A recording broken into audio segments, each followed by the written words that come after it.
good. I was just gonna say we can't.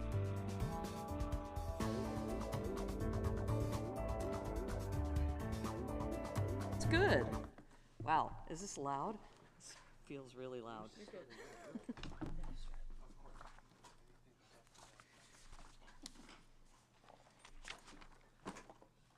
So why don't we begin? Could the clerk take the roll? Davis. Here. Jimenez. Present. Foley. Here. We have quorum. Thank you. Okay, let's move to the council agenda for September 26th. Taking a look at it. We have a regular session at 1:30 with the evening session that we recommend be canceled. Then we have, I know Councilmember Cohen, who's not here, usually reads everything, but I'm not necessarily going to. So then we have consent. Pages 7, 8, 9, and 10. Moving on to strategic support. 3.3, we have an open audit. 3.4, waste management update. Then insurance renewals. 3.6 was deferred from last week, and that will be heard immediately after 10.1, which is a land use consent item. That will be heard immediately following our regular consent. Then we have the consolidated annual performance evaluation report. And that's it. So let's go to members of the public. Paul Soto.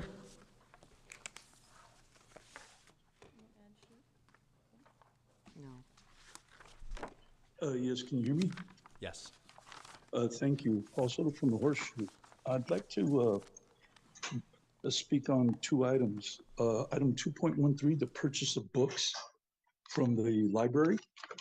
I would like, I'm requesting formally that there be an attachment to this memo.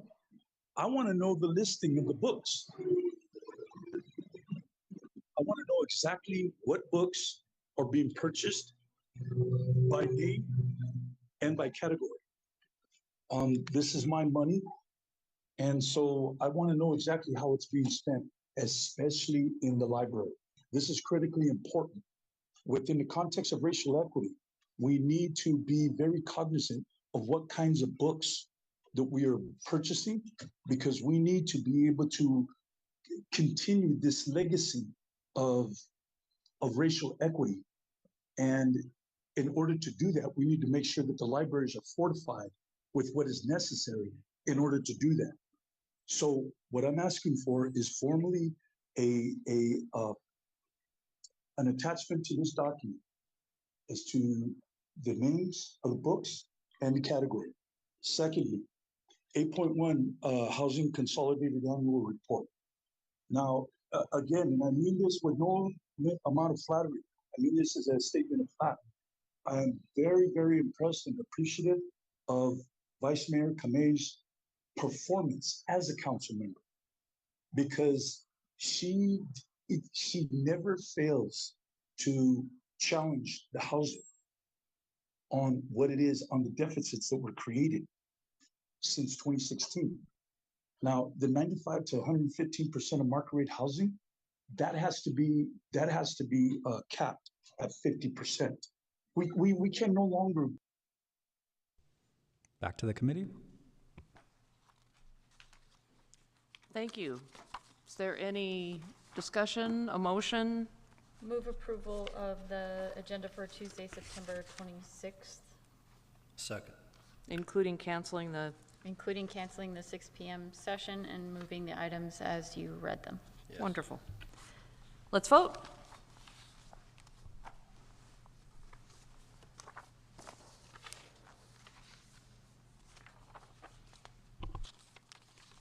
Thank you. Now moving on to the council meeting for October 3rd. Meeting, meeting starts at 1:30 with closed session at 9:30. Recommended cancel the evening session as well. We have the ceremonials. Consent items start on page 5, then 6 and 7, and 8. Then moving on to page 10, amendments to Title IV. Then a bid for citywide desktops, laptops, tablets, and servers. On page 12,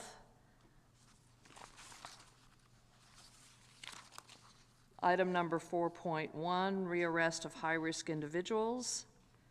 Item 4.2, we recommend a deferral to the 17th of October. 6.1, which was deferred from August 15th. 8.1, resolution on a pedestrian mall at San Pedro. 8.2, tax exempt multifamily revenue bonds. And that's it. So let's go to members of the public. Paul Soto? Yes, also from the Horseshoe, 4.1 and 4.2. Now, rearrest of high-risk individuals, I mean, that's goes against the Constitution. Let me give you a lesson in the Constitution, okay? You have to have a probable cause in order to approach somebody or class somebody. Once they've done their time, they're done, they're finished. They don't no longer owe society nothing because they experienced the loss of their freedom. And that is the penalty that we have as a society prescribed for whatever it is that they had done. Okay, so to say that somebody has a prior arrest and then label them high risk, you guys it's sickening what you're doing with language. You are actually criminalizing somebody before they have done something wrong.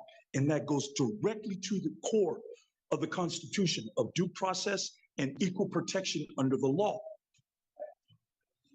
Now, secondly, the large crowds. I don't want to see the criminalization of Cinco de Mayo again. I don't want to see that. That was disgusting. That was a disgusting display, a criminalization of Cinco de Mayo that has been celebrated and acknowledged in this city since 1862 when the Mexican flag was raised in Spanish Town. Every single year thereafter, that holiday has been acknowledged and celebrated in this city. And I'm sick and tired of this police department criminalizing and the city government criminalizing this event. Okay, because you have a Zoom caller HMD Global Nokia?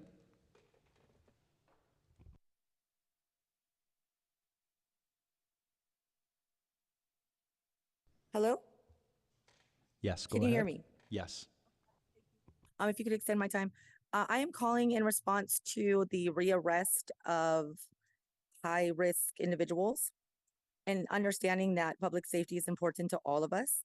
It is important that we understand that the supreme law of the land that we all are jurisdiction under is the Constitution of the United States, which states that you cannot be tried twice for the same crime. And an arrest is in response to bringing a person before a judge. To arrest them the first time would be because they needed to be brought before a judge. If they need to be brought before a judge, an arrest is not necessary. What is necessary is a warrant. To get a warrant to get someone to go before a judge or a notice to appear does not need to include an arrest.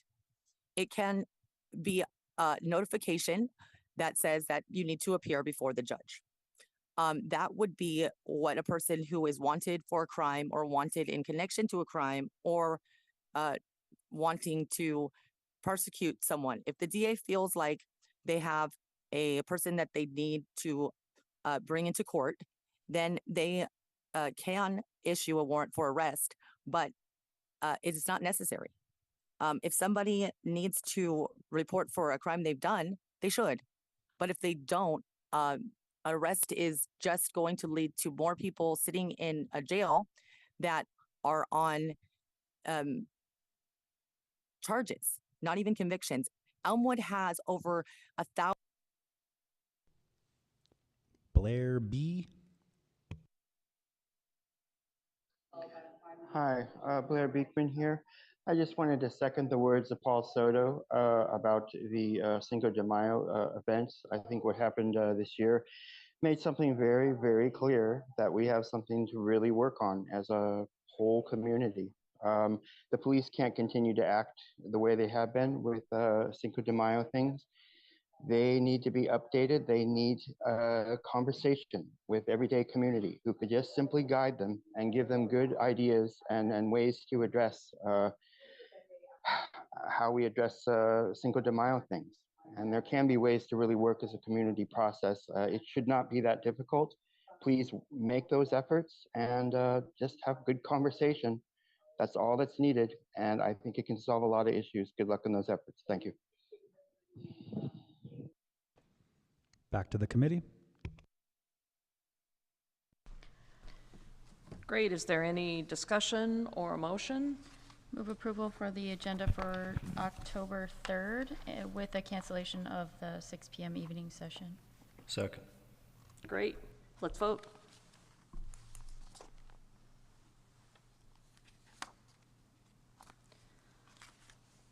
Okay, now moving on to the consent calendar.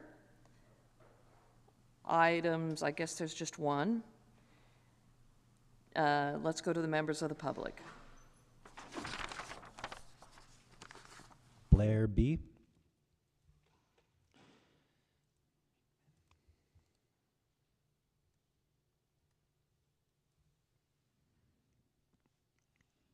Blair.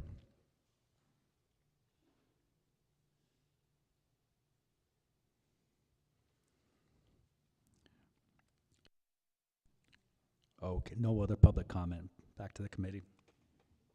Move approval of consent. Second. Let's vote on consent.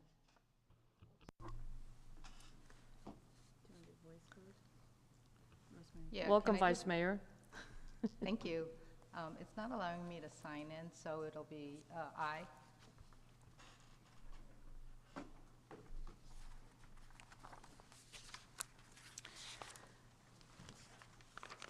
Okay, now that motion carries as well. Now I'm moving on to the next item, which is a resolution affirming support of the transgender and broader LGBTQ plus community.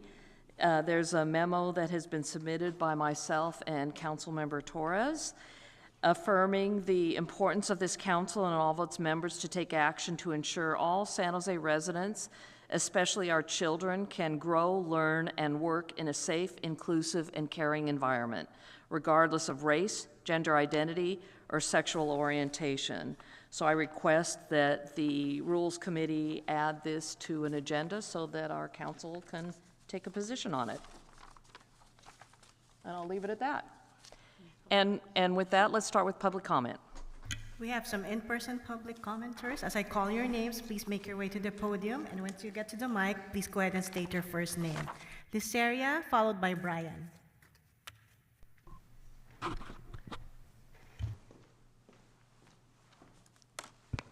Hi, my name is Liceria Kursavi. I am a 4-year resident of San Jose, and I am a 13-year member of the IBW, and I'm the president of the South Bay chapter of Pride at Work. I am asking for the council to definitely pass this resolution because if I can just speak briefly on my own experience, in case you missed it outside, I transitioned on the job site. I transitioned in the construction industry, and as you can probably imagine, that feels like you're isolated, like you're alone. It's a harsh environment where people say very horrible things on the bathroom doors. One of the ones that I remember the most is that if the government would only let me, I'd shoot every queer on this job site. That is something I experienced while transitioning in secret. These are things that our kids see. These are things that people see in their lives. And when we allow government agencies to then go and replicate these statements in slightly more politically correct ways or slightly more accepting ways, it does translate. Kids do hear that, and that experiencing those things led me to almost kill myself by jumping off the roof of my building in March of 2022. And I'm only here because my best friend stood up and said, "Don't you effing leave me," and kept me here. And if you can just imagine, that was my experience as an adult, with adult faculties, with adult support, and adult abilities to go and protect myself. And I still ended up there, not supporting these kids, not protecting them, letting kids think that their city doesn't support them is only going to have them believe that they don't have that support.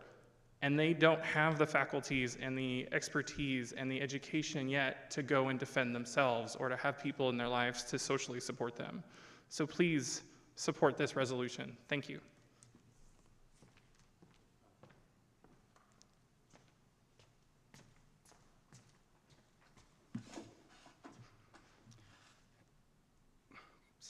Technology, sorry. Good evening, afternoon. I'm retired, so it all is different. My name is Brian Wheatley, and I'm here speaking in favor of the resolution. I taught 5th and 6th graders for 25 years and saw numerous students questioning their sexuality and trying to figure out where they fit into this crazy world of ours. I then spent the next 12 as ETA president, representing over 600 teachers, many of whom were members of the LGBTQ, very proud members of the LGBT+ community. And I'm now in my 5th year as a trustee on the San Jose Unified School Board. Shout out to my council member, who came from there as well. And in August, I was honored to be part of a unanimous vote in favor of a resolution supporting the rights, freedoms, and equality of those who are lesbian, gay, bisexual, transgender, and queer.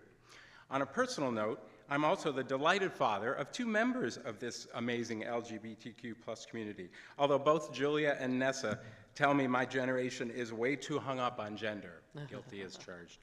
I remember one Christmas, Nessa was playing with the kids in her room because she had musical instruments and everything, and I walked by and I heard what I thought was one of the little ones misgendering her, and I immediately corrected. One of the few times Nessa was furious at me, she dragged me to the back room and said, "Do not define me for them. Let them figure it out for themselves." Right? I like to say we mistakenly baptized our oldest, Brendan Anthony. Nessa Brigitte transitioned in her late teens and is exactly who God created her to be. Please support the resolution put forward by Council Members Foley and Torres. It's the right thing to do. Thank you. Zoom caller Paul Soto. Yeah, be prepared. I told him to be prepared to shut him off. Yes, can you hear me? Yes, sir. Okay, thank you. Paul Soto from the Horseshoe.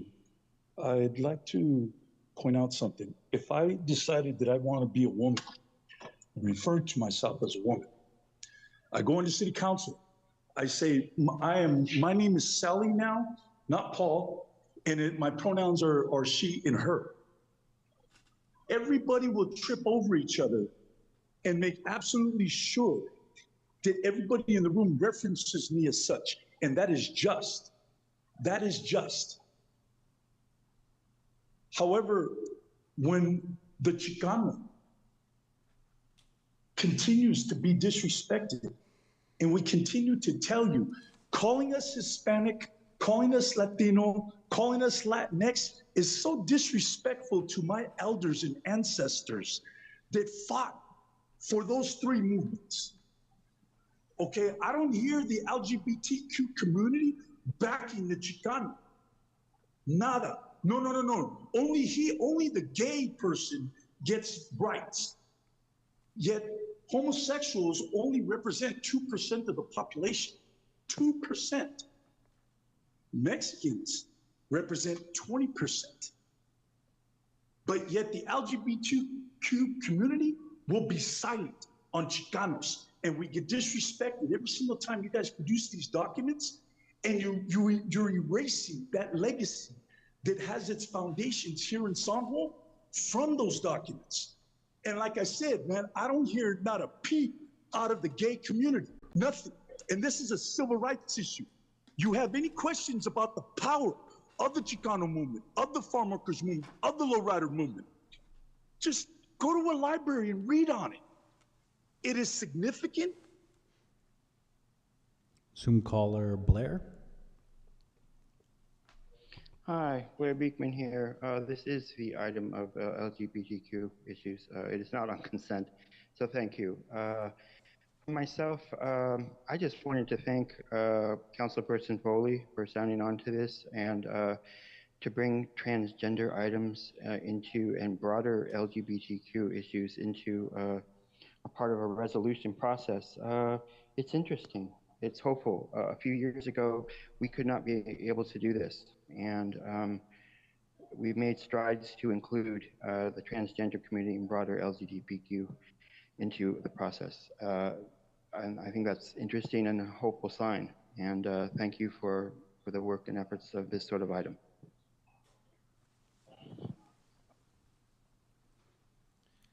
Jeffrey Buchanan.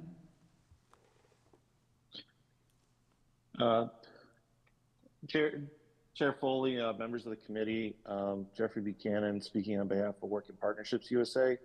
Want to encourage your support for this resolution and certainly thank the chair and thank Councilmember Torres for their work here.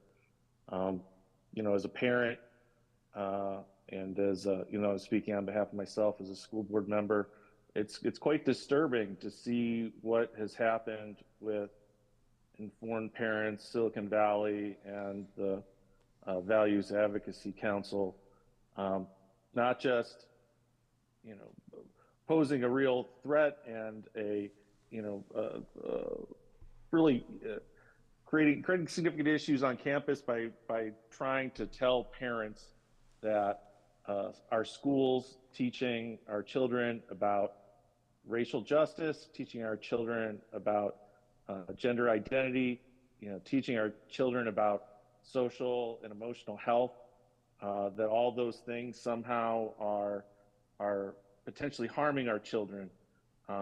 When you think about just how important it is for our kids to feel safe, to feel loved, to feel welcomed, and you know, here in Santa Clara County and in the city of San Jose, we have a lot of schools that are trying to do things differently to help make sure that every student, regardless of who they call family or their background, can feel safe in school.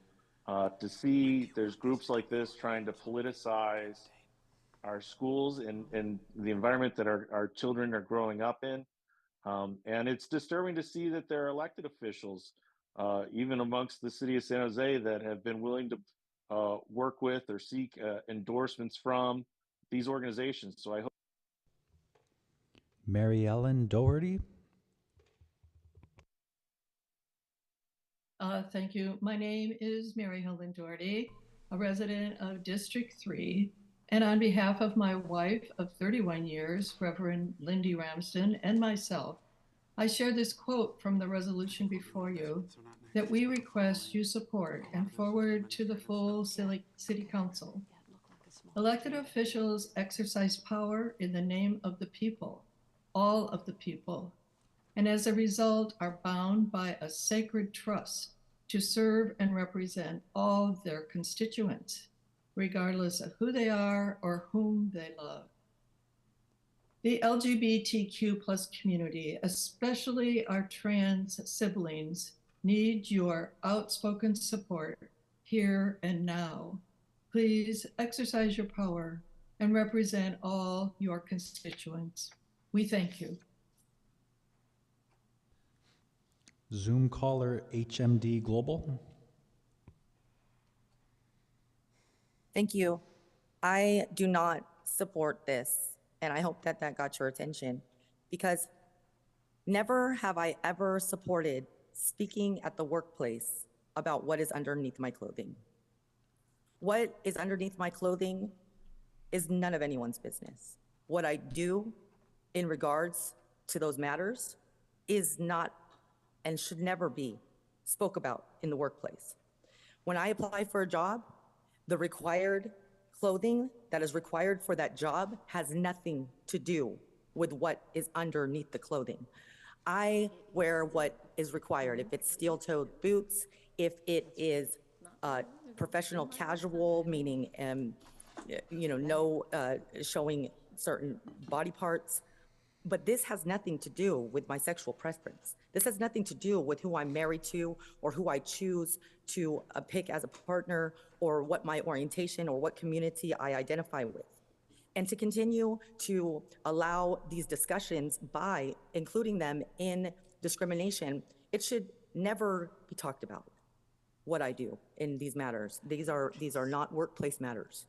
Workplace matters don't include anything sexual and should never. And I think that talking about it and speaking about it in discrimination is it's how I want to be addressed, what my name is, and the pronouns that I want to be referred to as. And that has nothing to do with what I choose to do sexually. I could not ever have sex in my whole entire life. And that's nobody's business. But I shouldn't have to expose that to my workforce in any way, shape, or form, including filling out a form addressing these issues or having them included in my handbook. I don't think that these things should be talked about at work at all. So I don't even support putting this in. No other comments. Back to the committee. Thank you. Vice Mayor Kamei. Thank you so much. This is critically important, and I would like to move the recommendation to agendize for discussion and consideration the attached resolution. Second. Thank you. Is there any further discussion? I want to thank the members of the public who were here in person and those who called in on this issue. I expect this to be discussed in a couple of weeks when it's agendized. Do we have a date, or should we? I think the administration was going to bring it forward not next week, but the following week, so October 3rd. And if Okay. Yeah, if the committee is okay with that. Yeah. Okay. With that, let's vote.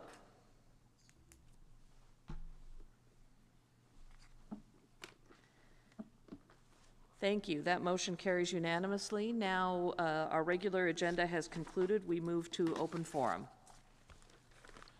Zoom caller Paul Soto.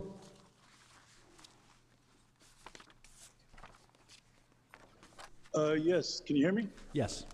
Okay, thank you. Paul Soto from the Horseshoe. Now, I'd like to go back to my previous statement with regard to housing. Now, Dave Cortese commissioned an audit. So we don't know what we don't know. But I suspect that it's been by design that those market rate housing met 95 to 115% year over year. During the same exact time period, the all other housing never broke a threshold of 25%. Now, you're never going to catch up. Listen to me closely.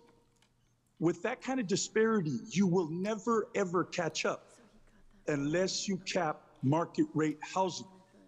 We can't keep going status quo. Okay, Jackie Morales-Ferran, she did her job, and her job was to create that deficit and ensure that it happened. Why? Because we no longer are we're no longer an agrarian society, meaning that the grandchildren of the campesinos, you no longer need them. And you know that you've given them substandard educations. So what you're doing now is you're importing 400,000 people. That's what you have planned, man. 400,000 people. My estimation is you're gonna have to move out at least 250,000 people. Now you need to accept some responsibility for that. Because my advocacy, that is the cornerstone of my advocacy, is that you need to assume the responsibility for that, because that's what you're doing. I mean, we got a cricket stadium going up at the fairgrounds. Should that ding, ding, ding, ding, ding, hello? Doesn't that tell you something? We're importing the workers. Blair Beekman. Hi, Blair Beekman here. Thanks for the meeting today. I wasn't quite able to finish my list public comment yesterday at open forum, so I wanted to finish it today. The 4 items I want to be working on this fall during my public comment time is better tech accountability, in that we can be clear what tech is actually doing. We're a bit fearful of that. I hope we don't have to be afraid of that. It takes effort to try to not be afraid of it. I hope we can work so we don't have to be afraid. From that, I hope the city government staff, they've made commitments to work towards public outreach, and I hope we can continue that good work. I'm interested how that can develop into the new mayoral administration. It seems time to mention those sort of things again. Thirdly, I wanted to talk more about the era of 9/11. It seems like we had a pretty heavy 9/11 time this past year, fall, and I hope we can just spend time on the issue. I want to learn how to practice how to talk about the day of 9/11 in like healing terms and what that means. And you know my feelings that if we can, I think we'd be practicing better accountability and openness and how to be working towards ideas and decisions of peace in our decision making instead of war. And that's key to our whole future, not just at the local level, but the international level. It's important we work on healing the day of 9/11, what actually happened, and that we're clear about it, I feel. So thank you for your patience that I'm going to try to offer healing words. It can be hurtful, but I mean them with good intentions and good heart. And finally, to speak to Paul Soto's issues, I really hope we can work with Paul, and everybody wants to work on the ideas of counseling and not jail to address Paul's issues. Paul works towards peace, not harm. Thank you. Zoom caller HMD Global Nokia.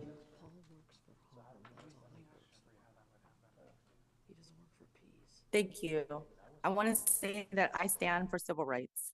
I stand for peaceful addressing of our grievances to our government. And I stand for nonviolent. I must say that there is a movement to govern where I was living.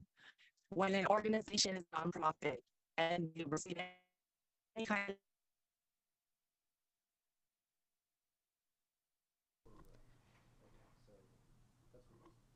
Hey, Colin, we've lost your audio. Oh, sorry. Can you hear me now? Can you hear me now? You are breaking Okay. up. What? Oh, sorry. I'm underneath the bridge because I have nowhere to go. So if an organization is receiving half or less than half of their funding from the city government, and the rest is coming from private donations, this creates an issue with policy and who is able to make decisions. I think that Life Moves has been violating policies, and they have been violating procedures. In this, noticing that their donations come from private donations and that they are a nonprofit, but that their facilities are ran with a more than 50% of nonprofit donations, not city government funds. I believe this is allowing them to make up rules as they go along, as they see fit that are not within the city rule government's procedures. And they need to have an auditor or a third party who is able to come to the facilities. Back to the committee. Thank you. We stand adjourned till next week. Thank you.